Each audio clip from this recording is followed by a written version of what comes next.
விசுவாசத்தினாலே. இப்போ அந்த விசுவாசம் இருந்ததுனால தான் அந்த அம்மா சொல்றாங்க, எனக்கு இழுப்பு வியாதி இருந்துச்சு, ஆனா நான் ஆண்டவர்கிட்ட கேட்டேன், ஆண்டவர் எனக்கு ஒரு வாரம் அந்த இழுப்பு வியாதியே இல்லை, அது மாத்திரம் இல்லை, நான் வேலைக்கு போனேன், வேலை செஞ்சேன் அப்படின்னு சொல்லி சாட்சி சொல்லி இங்க உட்கார்ந்துருக்கிறாங்க. இதுதான் அடிப்படை. இந்த அடிப்படையை எல்லா நிலைகளிலும் நீங்கள் பயன்படுத்த வேண்டும். இது ஒண்ணு கிடையாது, எல்லாத்துலையும் எதுவா இருந்தாலும் சரி, உங்களுக்கு அது வீட்டு காரியமா இருந்தாலும் சரி, எந்த காரியமா இருந்தாலும் சரி, அதை ஆண்டவரிடத்தில் தெரிவித்து, ஆண்டவரே இது எனக்கு வேண்டும், அல்லது இந்த காரியத்தை எனக்கு செய்து கொடுங்கள், அல்லது எனக்கு இந்த பிரச்சனை இருக்கிறது, அந்த பிரச்சனையை நீக்க எனக்கு உதவி செய்யுங்கள்.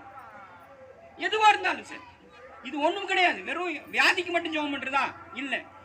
அதனாலதான் நான் உங்ககிட்ட சொன்னேன், நீங்க ஜெபம் பண்ணும்போது எப்படி ஜெபம் பண்ணணும்னா, ஆண்டவரே நல்ல தூக்கத்தை கொடுத்தீங்க அதுக்கு நன்றி, அல்லது ராத்திரி தூங்கும் போது எனக்கு நல்ல தூக்கத்தை கொடுங்க, எனக்கு எந்த பிரச்சனையும் வரக்கூடாது, வீட்டில் நல்ல எந்த பூச்சி போட்டு வராதபடி பாதுகாப்பை கொடுங்க.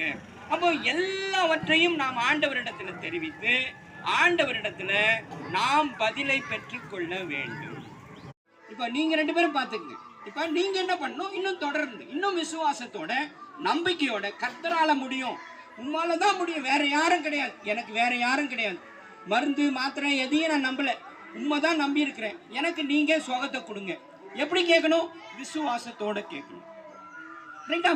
விசுவாசத்தோட. ஏன்னா உங்க உங்க மக்கள் மத்தியிலேயே அந்த அம்மா சாட்சி சொல்றாங்க, எனக்கு இருந்துச்சு ஆனா ஒரு வாரமா இல்ல, நான் வேலைக்கு நல்லா போயிட்டு வந்தேன் அப்படின்னு அவங்களே சாட்சி சொல்றாங்க, உங்க மத்தியில உட்கார்ந்துக்கிறாங்க.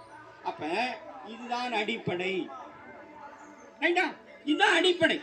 இப்ப இந்த அடிப்படையை நீங்கள் தொடர வேண்டும். இது ஏதோ ஒரு நாள் கேட்டோம் ஒரு நாள்ல முடிஞ்சிச்சு இல்ல, இது தொடர்கதையா இருக்கணும், டெய்லி செய்யணும் இல்லையா? இப்ப அடுத்த வாரம் அதே தொடரணும். இந்த ஜபத்தை என்ன பண்ணணும், அடுத்த வாரம் தொடரணும். ஒரு வாரம் அடுத்த வாரம் முடிச்சிடலாமா? இல்ல, அது அடுத்த வாரம் தொடரணும், அதுவும் தொடரணும், தொடர்ந்து கொண்டே இருக்கணும். அடுத்தது இதோட நிக்கல, அடுத்த நிலைக்கு போகணும்.